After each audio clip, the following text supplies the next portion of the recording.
सिद्धांत किसने दिया और क्या दिया, मतलब क्या बातें बोली कोशिका के बारे में।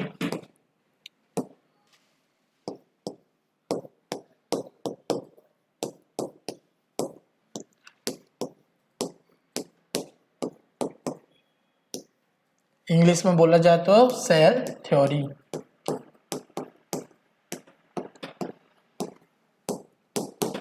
तो सेल थ्योरी कब दी गई, तो सेल जो थ्योरी है वो 1838 से 1839 के बीच, 1838 से 1839 के बीच दो साइंटिस्ट थे, एक जूलॉजिस्ट थे और एक बॉटनिस्ट थे, स्लीडन एवं श्वान।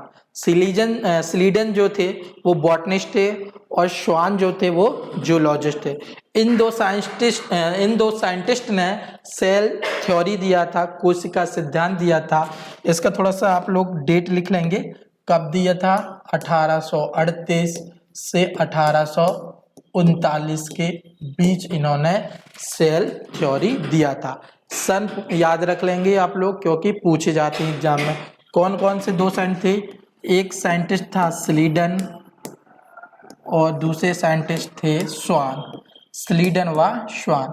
ये तो आप लोग पढ़े ही होंगे, है ना। दो साइंटिस्ट थे स्लीडन व श्वान, इन्होंने ही सेल थ्योरी का प्रतिपादन किया था 1838 में से लेकर 1839 के बीच में। ये जो स्लीडन थे ये बॉटनिस्ट थे, मतलब बॉटनी समझ रहे हैं ना, बायोलॉजी की ही शाखा है, ब्रांच है बॉटनी और जूलॉजी। तो ये बॉटनिस्ट थे भाई, और श्वान क्या थे, जूलॉजिस्ट थे। इन्हीं दोनों ने मिलकर सेल थ्योरी का प्रतिपादन किया था। इन्होंने क्या किया, कौन सी थ्योरी दी, तो इन्होंने सेल थ्योरी दिया। क्या कहा, इन्होंने ये कहा कि इस ब्रह्मांड में जितने भी ऑर्गेनिज्म यानी जीव हैं जिनमें जान पाई जाती है, वे सभी का निर्माण किससे हुआ है, सेल से हुआ। किससे निर्माण हुआ है, कोशिका से हुआ। मतलब सभी जीव का निर्माण किससे हुआ है, कोशिका या कोशिका समूह से हुआ है। सभी जीव का निर्माण कोशिका या कोशिका समूह से हुआ। तो आप लोग लिख लेंगे इन्होंने क्या टर्म दिया था, इन्होंने दो टर्म दिए थे। इस आधार पे हम लिखते हैं, पहला जो टर्म था कि सभी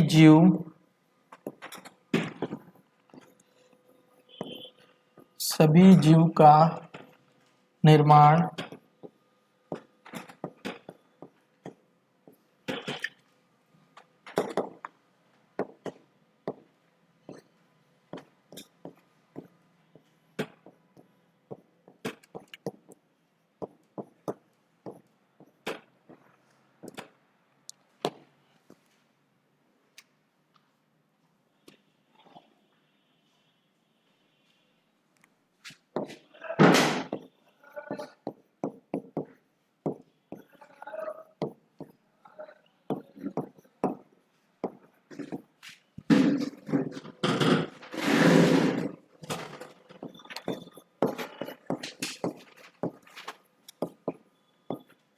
क्या कहा था इन्होंने कि सभी ऑर्गेनिज्म या जीव का निर्माण कोशिका या कोशिका समूह से क्या हुआ है, इनका निर्माण हुआ है।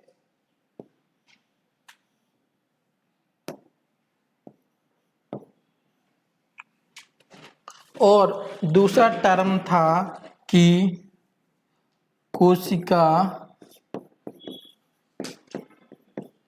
जीवन की संरचनात्मक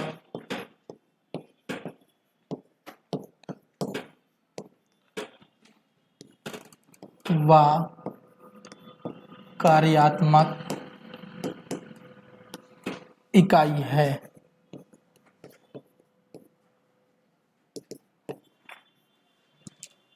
ये दो टर्म थे सेल थ्योरी के, स्लीडन एवं श्वान ने दिया था।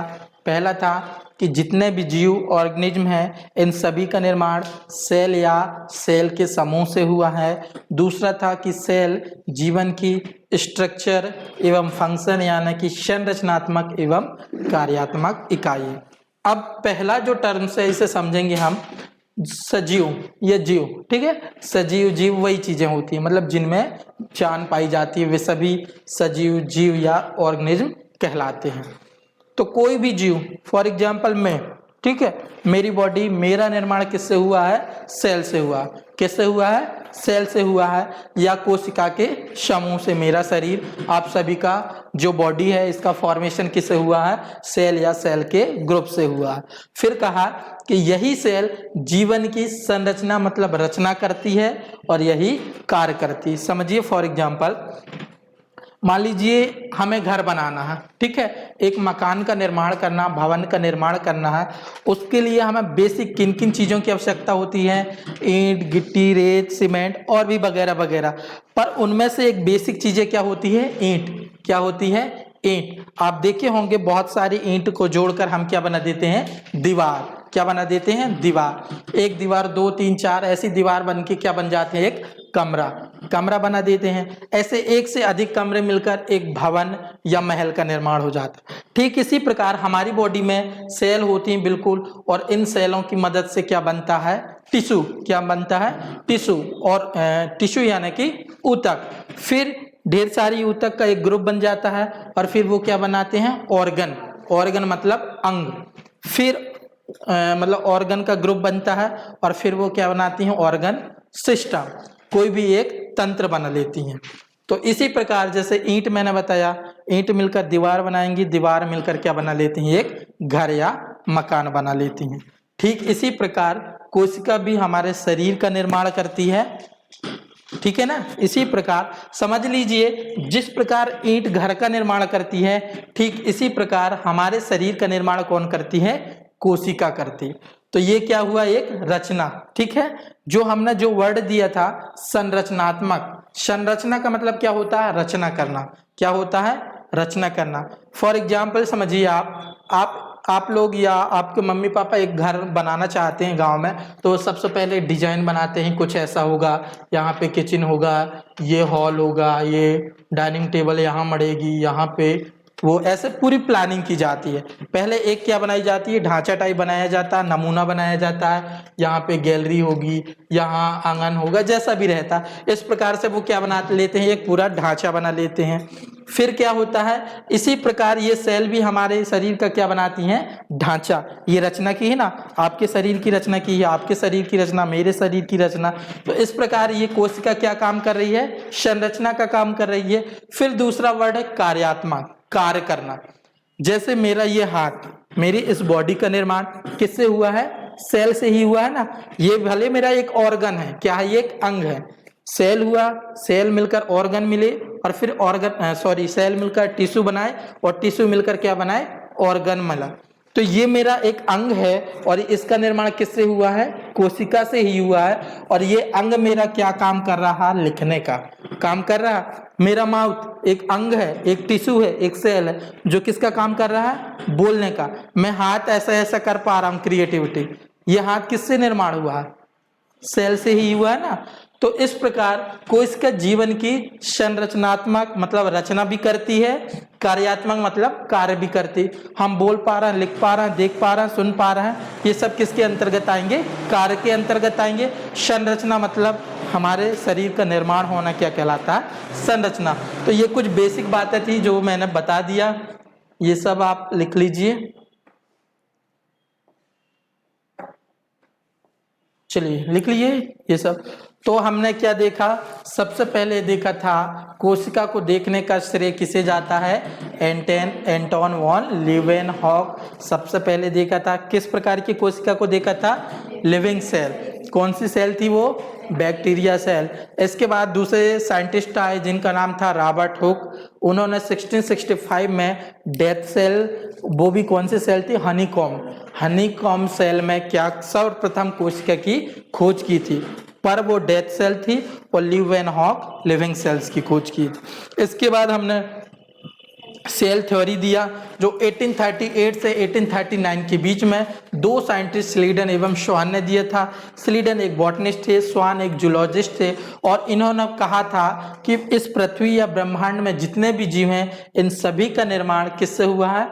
कोशिका या कोशिका समूह से निर्मित हुए हैं। और दूसरी बात यह कहा था कि जितने भी जीव हैं इनकी जीवन की संरचनात्मक एवं कार्यात्मक इकाई क्या है, सेल यानी कि कोशिका है। मैंने समझा दिया आपको संरचनात्मक क्यों कहा गया है व कार्यात्मक क्यों कहा गया। क्लियर है? दिक्कत ऑनलाइन वाले? चलिए अब नेक्स्ट देखते हैं, हम अगला पढ़ेंगे। फिर कुछ दिन बाद, कुछ समय बाद एक साइंटिस्ट और आए जिनका नाम था रुडोल्फ विर्चो। क्या नाम था? Rudolf Virchow. और उन्होंने ये जो सेल थ्योरी थी इसमें थोड़ा सा मॉडिफिकेशन किया। क्या किया? मॉडिफिकेशन या रूपांतरण किया। तो वही देखेंगे।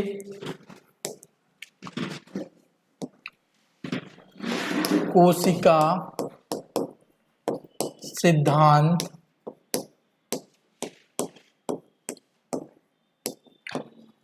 का रूपांतरण, इंग्लिश में आप लोग लिखेंगे मॉडिफिकेशन ऑफ सेल थ्योरी। क्या लिखेंगे? Modification of cell theory.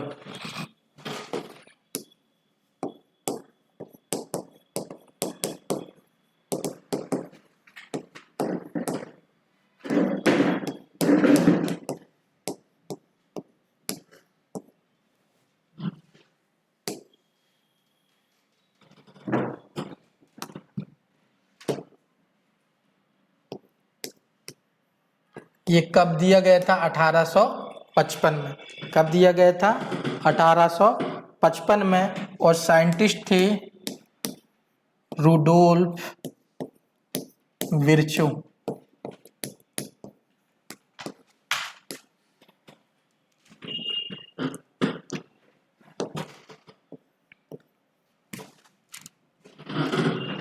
Modification of cell theory यानी कोशिका सिद्धांत का रूपांतरण 1855 में रुडोल्फ विर्चो ने दिया। किसने दिया?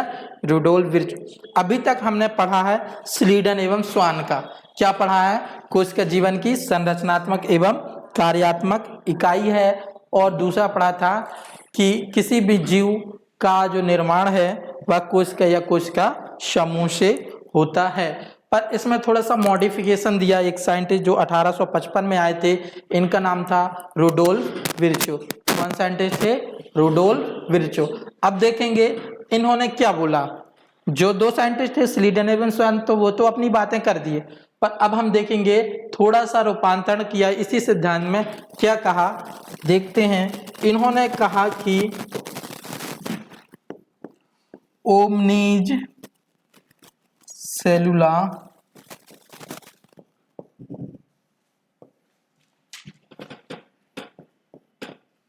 ई सेलुला, इन्होंने मॉडिफिकेशन क्या किया? ओमनीज सेलुला ई सेलुला, मतलब पुरानी कोशिकाओं से ही नई कोशिकाओं का निर्माण होता है। क्या कहा इन्होंने? एक टर्म्स और जोड़ दिया, पुरानी कोशिकाओं से ही नई कोशिकाओं का निर्माण होता है। मतलब पुरानी कोशिका डिवीजन करती है। क्या करती है? डिवीजन होती है, विभाजन करती है। और नई कोशिका का क्या कर देती है? फॉर्मेशन या निर्माण कर देती है। तो आप लोग यहाँ लिख सकते हैं पुरानी कोशिकाओं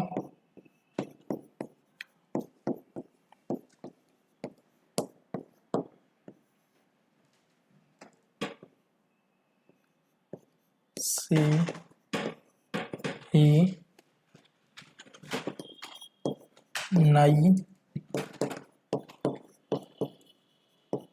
कोशिकाओं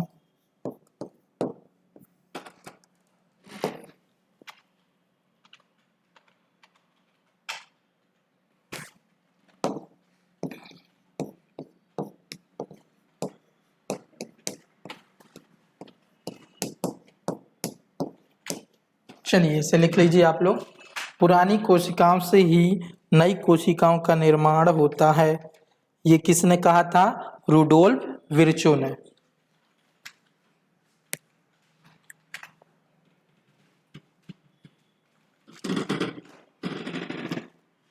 क्लियर है? लिख लिए। तो इस प्रकार हमने सेल थ्योरी, कोशिका सिद्धांत और मॉडिफिकेशन ऑफ सेल थ्योरी यानी कोशिका सिद्धांत का रूपांतरण ये क्लियर हुआ, सेल क्या था, सेल थ्योरी क्या थी, ये सारी चीजें हमने देख। अब कोशिका सिद्धांत के कुछ अपवाद देखेंगे। क्या सीखा आपने? ये सीखा कि इस पृथ्वी में जितने भी जीव हैं इन सभी का निर्माण किससे हुआ है? सेल से हुआ है। किससे हुआ है? सेल से हुआ है। अब फिर भी कुछ चीजें इसकी क्या है? अपवाद होती। साइंस में आपने देखा होगा हर चीज का कोई ना कोई अपवाद अधिकतर केस में देखने को मिलते हैं। तो देखते हैं हम कोशिका सिद्धांत के अपवाद।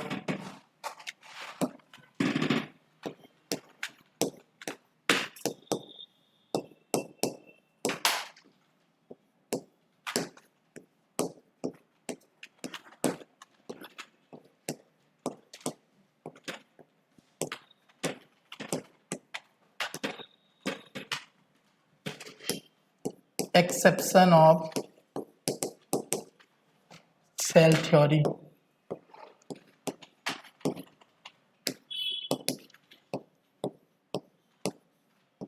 कोशिका सिद्धांत के अपवाद, एक्सेप्शन ऑफ सेल थ्योरी, मतलब ऐसे कौन सी चीजें हैं जो कोशिका सिद्धांत का फॉलो नहीं करती या उसके क्या है? अपवाद हैं। तो एक नाम सुना होगा आपने,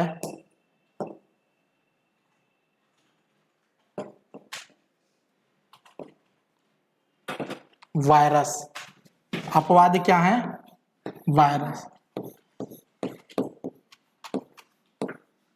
इसके अलावा वायरॉइड्स, वायरस से छोटा होता है क्या? वायरॉइड्स। इसके अलावा प्रायोन्स,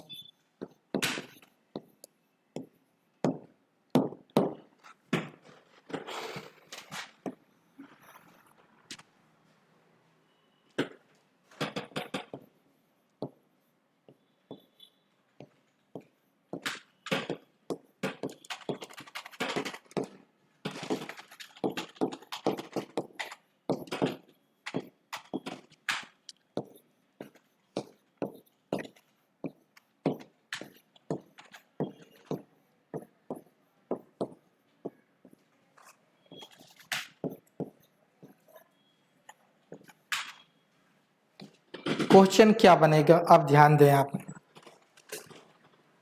कोशिका सिद्धांत के अपवाद क्या हैं? ठीक है, क्वेश्चन यहीं से बनेगा, कोशिका सिद्धांत के अपवाद क्या हैं? रहने दीजिए, ये हो गया है ना। तो वायरस, वायरॉइड्स और प्रायोन्स, ये तीनों किसके उदाहरण हैं? कोशिका सिद्धांत। वायरस आपने देखा होगा, ये आप कभी इसे देख नहीं सकते है ना, ये हमारे सेल में नहीं दिखाई देता। दिखाई देता है क्या शरीर में? नहीं दिखाई देता। सॉरी, ये मतलब किसी लिविंग सेल पे यदि पाया जाता है तभी हम वायरस को क्या कर पाएंगे? देख पाएंगे, अन्यथा हम नहीं देख सकते है ना। डेथ चीजों में नहीं देख सकते। जैसे आप लोगों को पता होगा वायरस, कोरोना वायरस कितनी तबाही मचाया है ना, पूरी दुनिया परेशान है विगत 1.5-2 सालों से। तो याद रखेंगे कोशिका सिद्धांत के जो एक्सेप्शन है वो है वायरस, वायरॉइड और प्रायोन। तो इस प्रकार कोशिका क्या है? कोशिका सिद्धांत, modification of cell theory and exception of cell theory.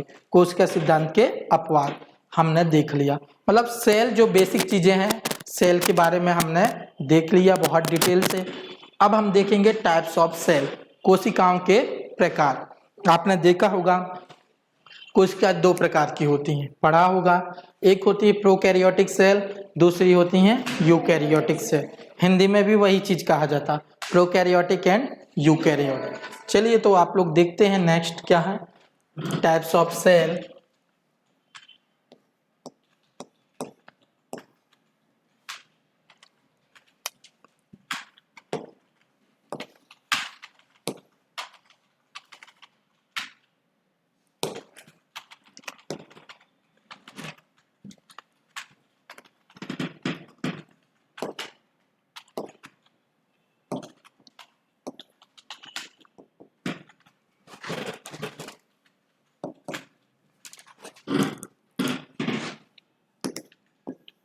Prokaryotic cell,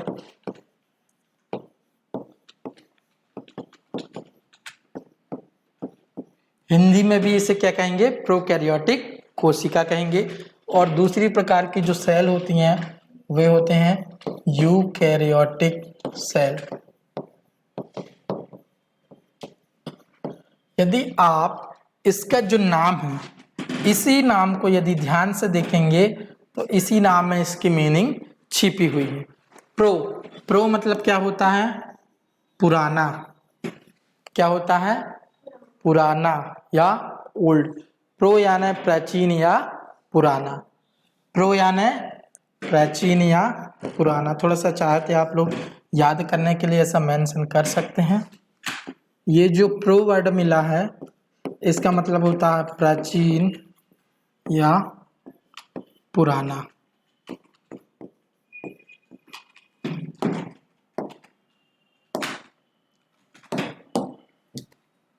और ये वर्ड है कैरियोटिक, इसका मतलब होता है केंद्रक। क्या होता है? केंद्रक। प्रो मतलब पुराना या प्राचीन, कैरियोटिक यानी केंद्रक।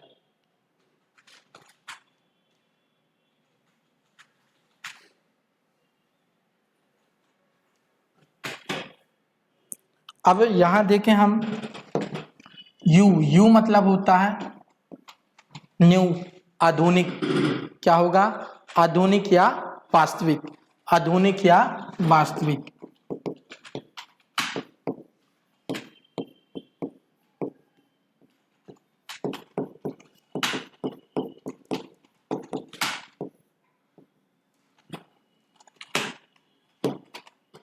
और कैरियोटिक मतलब हुआ केंद्रक। तो ये तो बातें हुई समझने के लिए।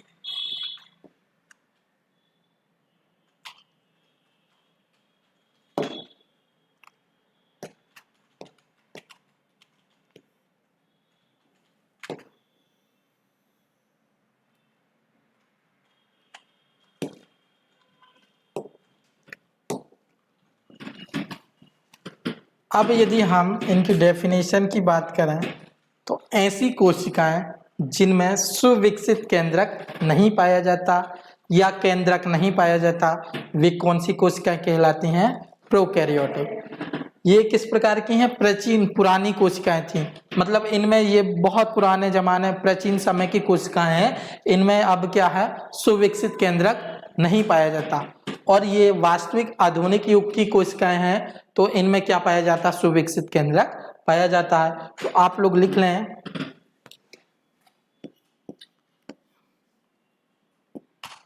इनमें लिख सकते हैं या ऐसी कोशिकाएं से लिखें, ऐसी कोशिकाएं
ऐसी कोशिकाएं जिसमें सुविकसित केंद्रक नहीं पाया जाता या नहीं पाया जाता, लिखिए,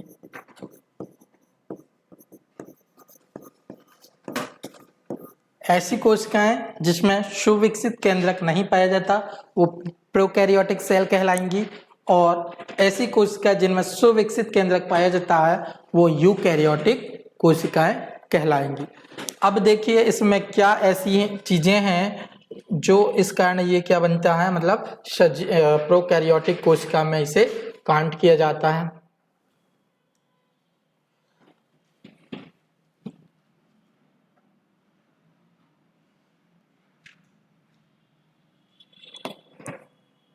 तो इसमें केंद्रिका भी नहीं पाई जाती है, ना ही झिल्ली पाई जाती है। ना तो केंद्रक झिल्ली पाई जाती है, ना केंद्रिका। यहाँ पे समझें आप पहले। देखिए ये मैं बनाता हूँ एक सेल, ये क्या बनाया मैंने, एक सेल बनाया। हमने कहा कि इसमें सुविकसित केंद्रक नहीं पाया जाता, केंद्रक नहीं पाया जाता, तो वो सेल बाय डिफॉल्ट ऐसी ही रहेगी, है ना। एक सेल है, यदि मैं कहता हूं कि इसमें केंद्रक पाया जाता है, ठीक है, मतलब ये केंद्रक है और ये केंद्रक के बाहर क्या पाई जाएगी, केंद्रिका झिल्ली भी पाई जाएगी ना। जब इसमें हम कहते हैं कि ऐसी कोशिका जिनमें सुविकसित केंद्रक नहीं पाया जाता, तो वो कोशिका कैसी दिखेगी, ऐसी दिखेगी। मतलब इसमें ना तो केंद्रिका होगी, ना ही केंद्रक झिल्ली होगी, क्योंकि केंद्रक झिल्ली के अंदर ही क्या होती है, केंद्रिका होती है। यहां पे समझेंगे आप। चलिए यहाँ पे हम देखते हैं ये कैसी सुविकसित कोशिका है। सुविकसित कोशिका है मतलब इसमें क्या पाया जा रहा है, केंद्रक पाया जा रहा है, और केंद्रक के बाहर ये क्या है, केंद्रक झिल्ली है। क्या है, केंद्रक झिल्ली। और केंद्रक झिल्ली में ही, केंद्रक झिल्ली के अंदर, समझ रहे हैं, मतलब केंद्रक में क्या पाई जाती हैं, केंद्रिका पाई जाती हैं। क्या पाई जाती हैं, केंद्रिका। इस प्रकार से क्या पाई जाती हैं, केंद्रिका पाई जाती हैं। मतलब इसमें केंद्रिका भी एब्सेंट होगी। केंद्रिका कैसी होगी, एब्सेंट होगी, और केंद्रक झिल्ली भी कैसी होगी, एब्सेंट होगी।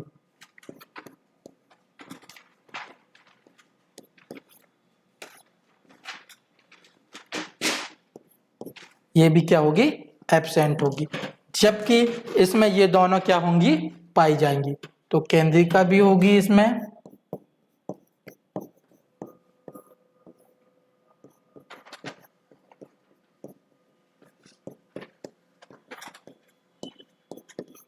और केंद्रक झिल्ली भी पाई जाएंगी। या फिर हम प्रोकैरियोटिक कोशिका को क्या कह सकते हैं, देखिए ध्यान से सुने। दो प्रकार की हम डेफिनेशन दे सकते। पहली, ऐसी कोशिका जिसमें केंद्रक नहीं पाया जाता, वो प्रोकैरियोटिक कोशिका। या फिर ऐसी कोशिका जिसमें सुविकसित केंद्रक नहीं पाया जाता, प्रोकैरियोटिक। और यूकैरियोटिक सुविकसित केंद्रक पाया जा रहा है। और जब केंद्रक पाया जाएगा तो केंद्रक के आजू बाजू क्या पाई जाती है, झिल्ली पाई जाती है, केंद्रक झिल्ली। तो केंद्रक झिल्ली भी प्रेजेंट होगी। और जब केंद्रक प्रेजेंट होगा तो केंद्रक के अंदर क्या प्रेजेंट होती है, केंद्रिका प्रेजेंट होती है। और इसमें जब केंद्रक ही प्रेजेंट नहीं होगा तो झिल्ली और केंद्रिका का सवाल ही नहीं उठता। तो नोट करिए इसे।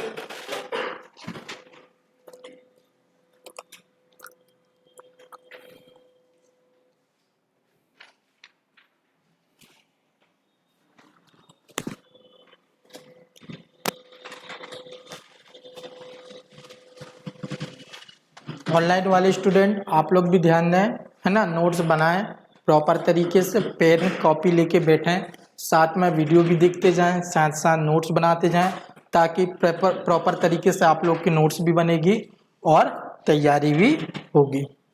क्लियर हुआ। चलिए अब नेक्स्ट पॉइंट देखते हैं, इसे आप नंबर 1 डाल दीजिए। नंबर 1,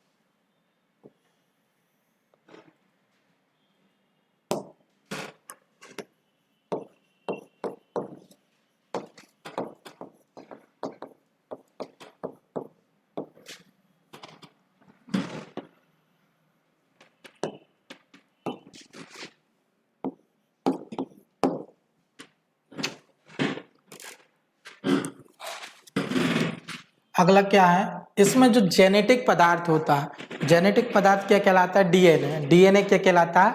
आनुवांशिक पदार्थ या जेनेटिक पदार्थ। तो इस प्रकार की जो सेल है इसमें जो जेनेटिक पदार्थ होगा वो कहाँ होगा? कोशिका द्रव्य में होगा। यहाँ पे यदि आप देखेंगे, देखिए यहाँ पे केंद्रक नहीं पाया जा रहा। देखिए विशेष तौर पर यदि हम नॉर्मल बात करें तो जो आनुवांशिक पदार्थ डीएनए होता है वो कहाँ पाया जाता है? केंद्रक के अंदर पाया जाता है। कहाँ पाया जाता है? केंद्रक के अंदर, केंद्रिका द्रव्य में पाया जाता है। अब चूंकि यहाँ पे केंद्रक नहीं है तो वो कहाँ पाया जाएगा? यहाँ पे पाया जाएगा। तो ये क्या कहलाएगा? कोशिका द्रव्य। यहाँ पे आप लोग पहले ये चीजें समझिए।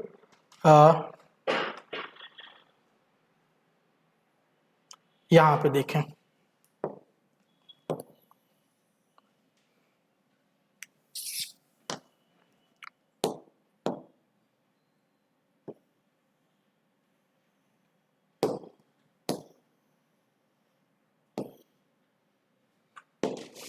ये क्या है? एक कोशिका है। ठीक है, क्या है? कोशिका है।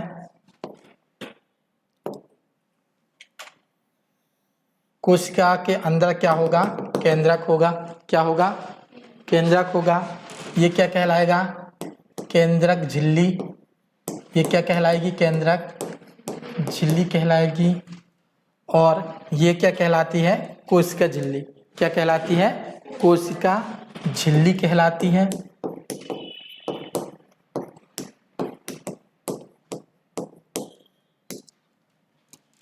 अब ये जो डीएनए होता है वो कहाँ पे होता है? इसी केंद्रक के अंदर होता है।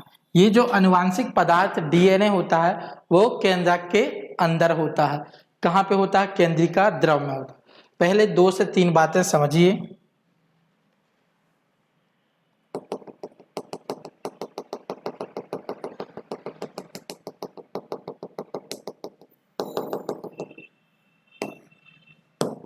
ये एक सेल है। किस प्रकार की सेल दिखाई दे रही है आपको? Prokaryotic cell. क्यों? क्योंकि इसमें केंद्रक नहीं है, सुवेक्स।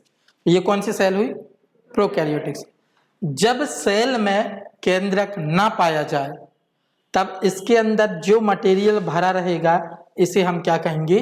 कोशिका द्रव्य या साइटोप्लाज्मा। क्या कहेंगे? साइटोप्लाज्मा या कोशिका द्रव्य। तो ये कहलाएगा साइटोप्लाज्मा या कोशिका द्रव्य।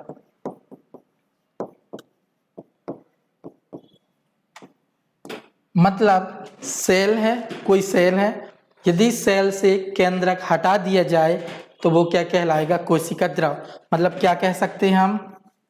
यहां लिखते हैं कोशिका माइनस, है ना? एक कोशिका है, कोशिका से यदि हम केंद्रक को हटा दें, मतलब माइनस कर दें, हटाना मतलब माइनस करना, तो ये क्या बन जाएगा? कोशिका द्रव्य। क्या बन जाएगा? कोशिका द्रव्य, साइटोप्लाज्मा। यदि हम यहां पे ये केंद्रक बना देते हैं, इसके अंदर क्या हुआ? केंद्रक। कोशिका के बाहर ये द्रव्य है। चलिए इसे तो रिमूव करिए आप, यहां पे समझिए। कोशिका के बाहर ये द्रव्य है, ठीक है। इस कोशिका के बाहर, या सॉरी, कोशिका के अंदर और केंद्रक झिल्ली के बाहर, समझ रहे हैं? कोशिका झिल्ली और केंद्रक झिल्ली के बीच में यहाँ पे जो ये द्रव भरा होगा, इस द्रव को हम क्या कहेंगे? साइटोप्लाज्मा। क्या कहेंगे? साइटोप्लाज्मा कहेंगे। और ये केंद्रक झिल्ली है। केंद्रक झिल्ली के अंदर यहाँ जो द्रव भरा होगा इसे हम क्या कहेंगे? न्यूक्लियोप्लाज्मा या केंद्रक द्रव या केंद्रिका द्रव। क्या कहेंगे? न्यूक्लियोप्लाज्मा या केंद्रिका द्रव।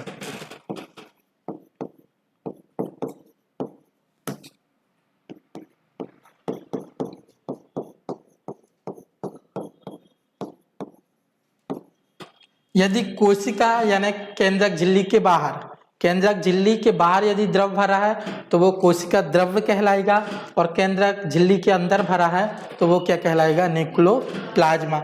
यदि इन दोनों को मिला दिया जाए, समझ रहे हैं? इन दोनों को मिला दिया जाए तो वो बन जाता है जीव द्रव्य। क्या बन जाता है? जीव द्रव्य या प्रोटोप्लाज्मा। जीव द्रव्य या प्रोटोप्लाज्मा। यदि ये द्रव और ये द्रव आपस में मिल जाएं तो क्या कहलाता है, जीव द्रव्य या प्रोटोप्लाज्मा। तो कहने का मतलब यही है कि हमारी जो प्रोकैरियोटिक कोशिका है वो कैसी कोशिका है, इस प्रकार की कोशिका है, उसमें क्या नहीं है, केंद्रक नहीं है। केंद्रक नहीं है मतलब केंद्रिका द्रव्य यानी न्यूक्लियोप्लाज्मा भी नहीं होगा। नहीं होगा तो अकेले क्या होगा, साइटोप्लाज्मा या कोशिका द्रव अकेला होगा ना। तो वही कहने का मतलब मेरा ये है कि प्रोकैरियोटिक सेल में जो आनुवांशिक पदार्थ डीएनए होता है वो कहाँ पे होता है, कोशिका द्रव में। कहाँ पे होगा, कोशिका द्रव में। क्यों होता है, क्योंकि वहां पे केंद्रक नहीं पाया जाता, इसलिए वो कहाँ पाया जाता है, कोशिका द्रव। समझ में आया? किसी को दिक्कत है? यदि डाउट होता है तो पूछ लीजिएगा, है ना। तो लिखें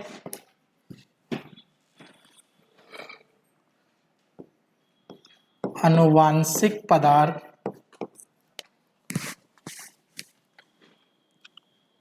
टाइमिंग कितना हुआ वहां पे,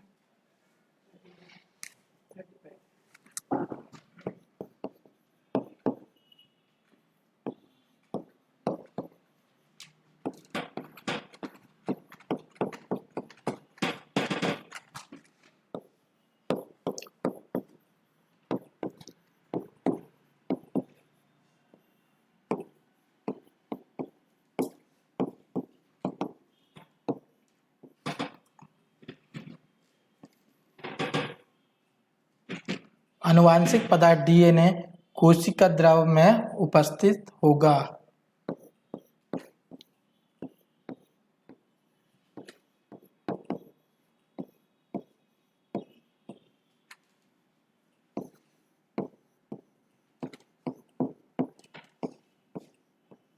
और जब जेनेटिक पदार्थ, जेनेटिक मटेरियल डीएनए कोशिका द्रव में उपस्थित हो तो उसे हम न्यूक्लियोइड या गेनोफोर कहेंगे। क्या कहेंगे, न्यूक्लियोइड या गेनोफोर कहेंगे।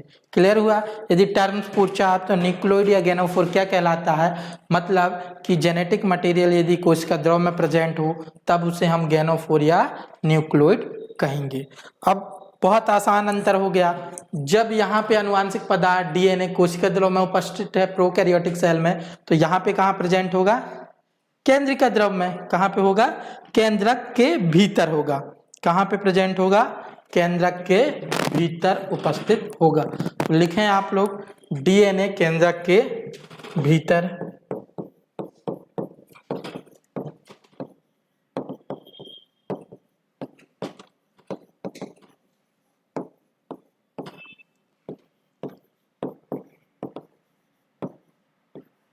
क्लियर है, समझ में आया?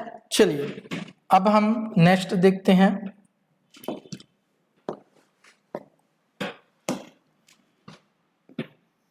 तीसरा टाइप का वो क्या देखेंगे, डीएनए। डीएनए के बारे में थोड़ा सा और देखेंगे। ये जो प्रोकैरियोटिक सेल है ना, इसमें जो डीएनए होता है वो किस प्रकार का डीएनए होता है, वृत्ताकार। कैसा डीएनए होता है, वृत्ताकार। वृत्ताकार यानी गोलाकार। कैसा होता है, गोलाकार। समझाता हूं मैं, समझिए। यहाँ पे ये एक कोशिका है, ठीक है, और ये एक कोशिका है। ये एक प्रोकैरियोटिक है और वो यूकैरियोटिक है। अब यहाँ पे केंद्रक नहीं है, है ना। केंद्रक में ही क्या होता है, डीएनए होता है। यहाँ पे केंद्रक डीएनए में और यहाँ साइटोप्लाज्मा में। अब यहाँ पे जब केंद्रक नहीं है तो डीएनए कहाँ पे प्रेजेंट होगा, कुछ इस प्रकार से उपस्थित होगा।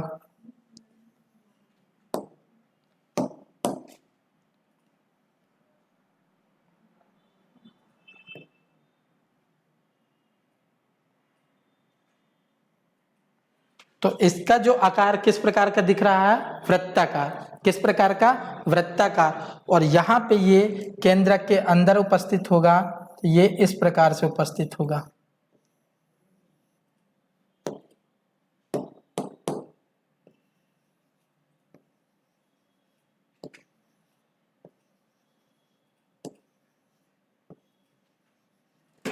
तो दिखाई दे रहा है आपको, यहाँ किस प्रकार का दिखाई दे रहा है, रेखित टाइप का, और यहाँ पे वृत्ताकार। तो लिखेंगे आप लोग प्रोकैरियोटिक सेल में किस प्रकार का डीएनए होता है, वृत्ताकार। और एक चीज और यहाँ पे ध्यान देंगे आपको, यहाँ पे कुछ मणिका रूपी संरचना दिखाई देंगी आपको बीच बीच में। ये क्या होती हैं? हिस्टोन प्रोटीन होती हैं। क्या होती हैं? हिस्टोन प्रोटीन होती हैं। तो क्या लिखेंगे?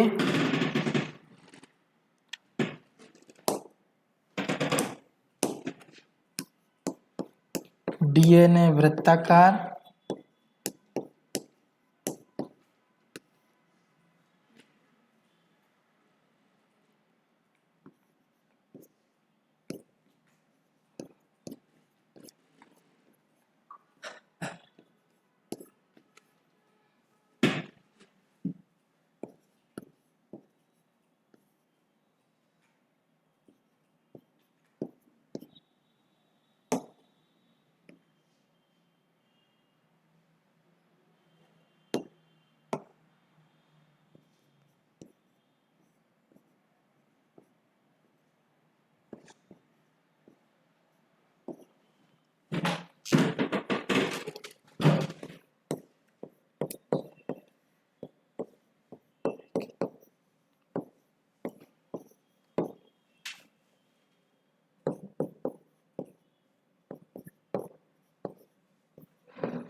क्लियर हुआ? डीएनए वृत्ताकार व हिस्टोन प्रोटीन से नहीं जुड़ता। ये देखेंगे आप, ये आपको ग्रीन कलर से क्या दिख रही है? Histone protein. और इसमें कैसा होगा? डीएनए रेखित होगा व हिस्टोन प्रोटीन के साथ जुड़ा हुआ होगा।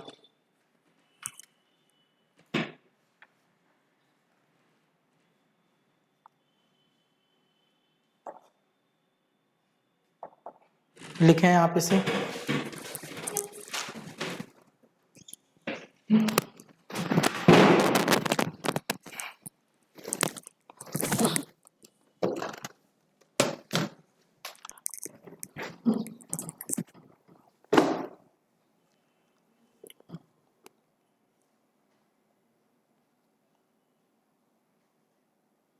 लिख लिए?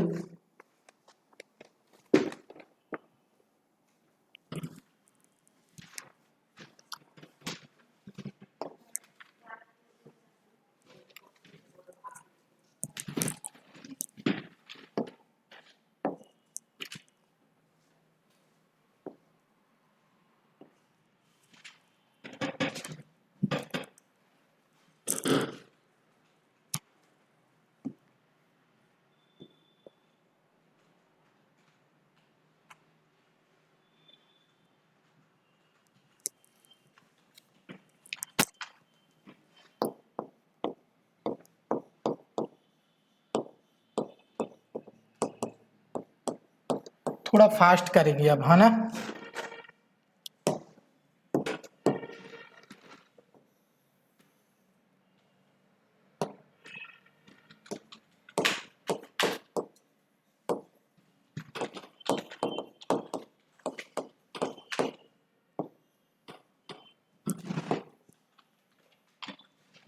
तीसरा टाइप का जो डिफरेंस है वो ये है कि प्रोकैरियोटिक सेल में मेम्ब्रेन बाउंड ऑर्गेनेल्स, समझ रहे हैं आप?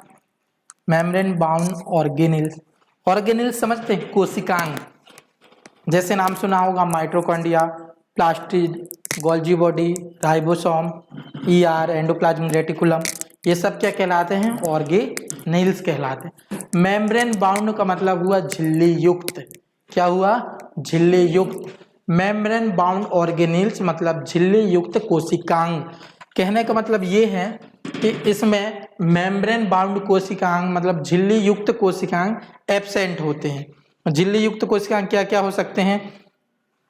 Mitochondria, Golgi body, endoplasmic reticulum, ये सभी किसके उदाहरण हैं? मेम्ब्रेन बाउंड ऑर्गेनेल्स या कोशिका युक्त कोशिकांग।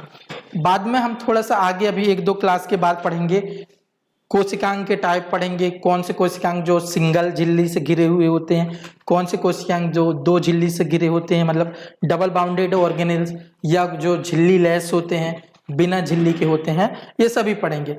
पर यहाँ पे कोशिका लिख सकते हैं हम क्या? झिल्ली युक्त कोशिकांग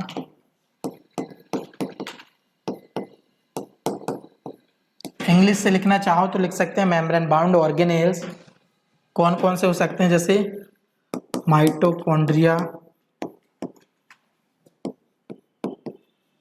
और क्या हो सकता है, गोल्जी बॉडी,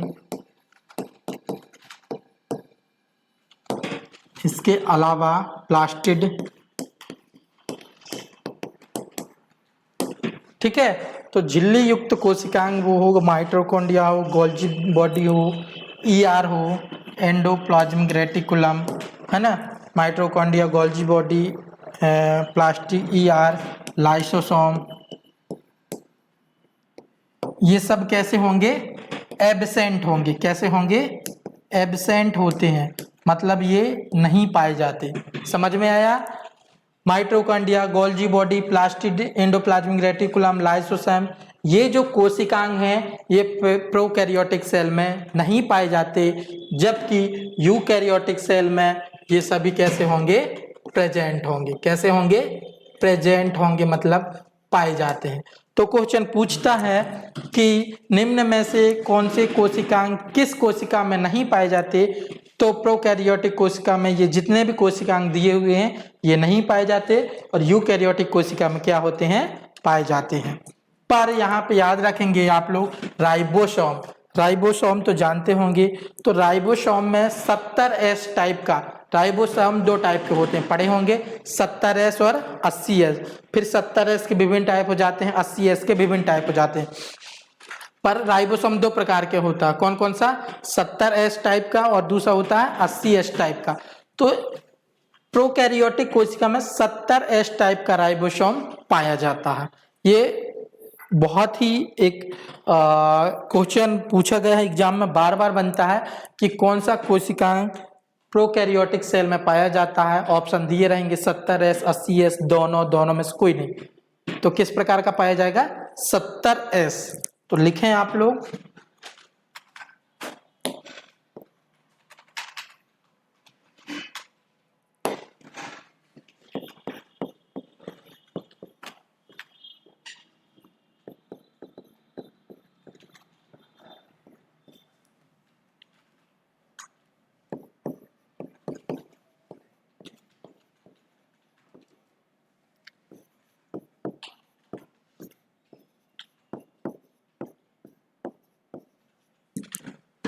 और इसमें 70 और 80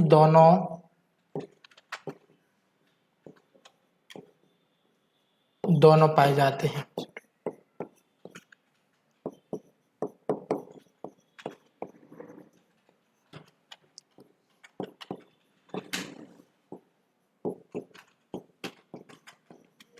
ये एस जानते हैं क्या है, एस मतलब होता है स्वेडबर्ग यूनिट। क्या होता है, स्वेडबर्ग यूनिट, वो बाद में हम देखेंगे। सिर्फ इतना जाने आप कि 70S टाइप के राइबोसोम प्रोकैरियोटिक में प्रेजेंट होंगे, जबकि यूकैरियोटिक में 70 व 80S दोनों टाइप का क्या पाया जाता है, राइबोसोम पाया जाता है। 70S टाइप का राइबोसोम माइटोकॉन्ड्रिया, प्लास्टिड में पाया जाता है ना, क्योंकि माइटोकॉन्ड्रिया और प्लास्टिड वो बाद में हम थोड़ा सा आगे उसे मैं क्लियर कराऊंगा। ठीक है, लिख लिए।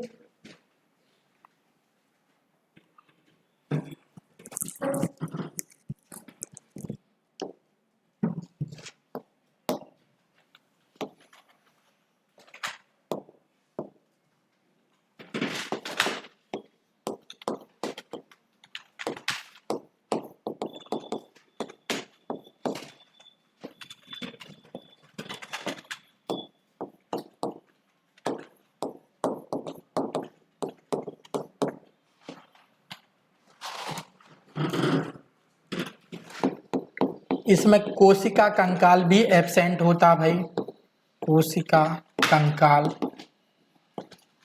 एब्सेंट होगा, और इसमें क्या होगा, प्रेजेंट होगा। कोशिका कंकाल प्रोकैरियोटिक सेल में एब्सेंट होगा और यूकैरियोटिक में प्रेजेंट होगा।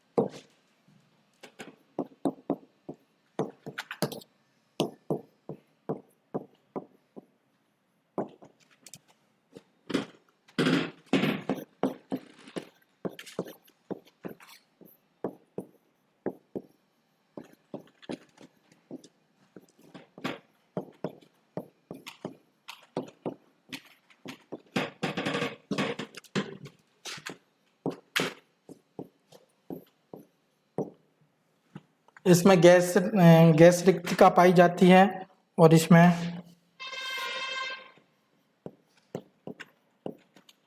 सामान्य रस रिक्तिका पाई जाएगी।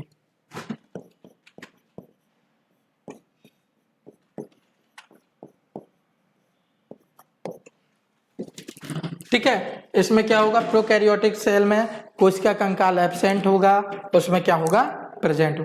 क्यों एब्सेंट, आपको पता है, क्योंकि इसमें ऑर्गेनेल्स नहीं पाए जाएंगे तो उनका कंकाल तो पाया ही नहीं जाएगा, है ना। साइक्लोसिस एब्सेंट, साइक्लोसिस क्या होता है, साइक्लोसिस का मतलब होता है कोशिका द्रव का घूमना। ठीक है, कोशिका द्रव का सेल में घूमना।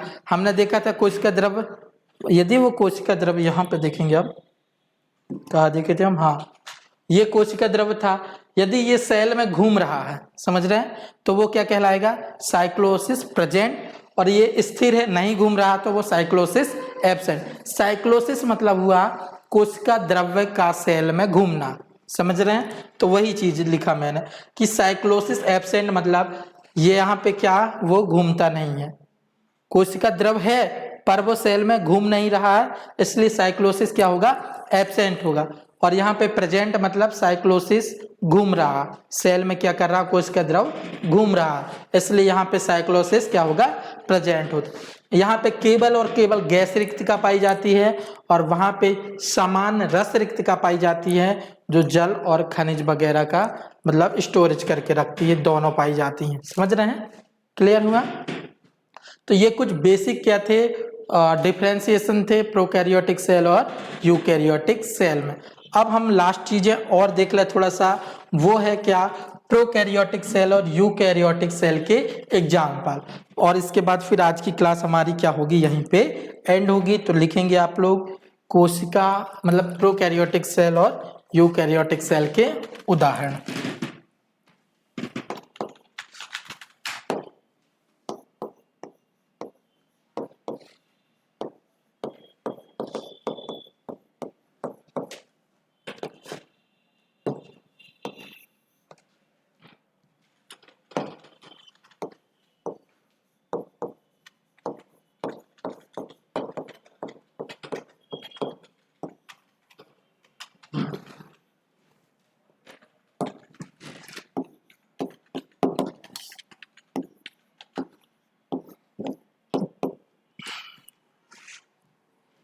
बताएंगे क्या हो सकते हैं इसके आंसर, कुछ आइडिया है।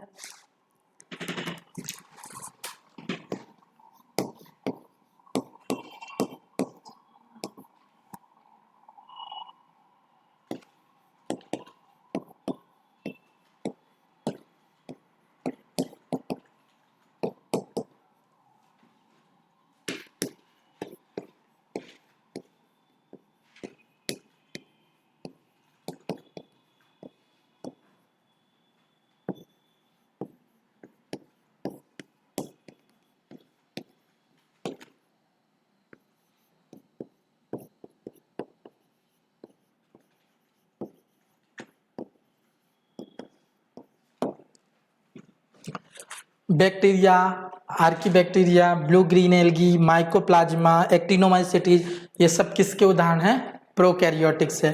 और ये सब किसके अंतर्गत आ रहे हैं, ये आते हैं मोनेरा जगत के अंतर्गत। किसके अंतर्गत, मोनेरा किंगडम। जब हम किंगडम पढ़ेंगे विटिकर का, है ना, आर.एच. विटिकर का classification, five kingdom classification, Monera, protista, fungi, कवक, एल्गी, सब एनिमल, प्लांट, ये सब पढ़ेंगे, है ना। तो ये क्या है, मोनेरा जगत में आते हैं।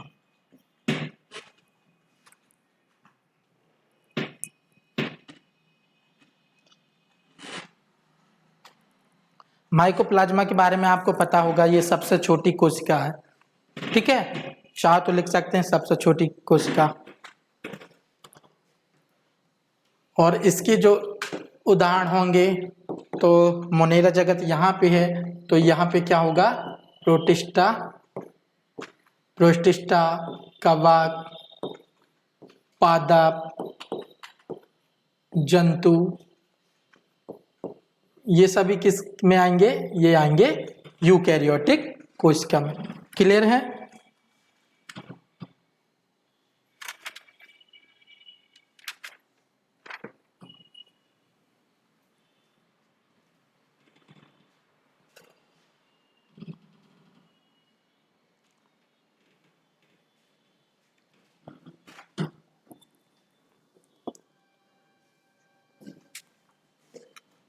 तो क्लियर हुआ।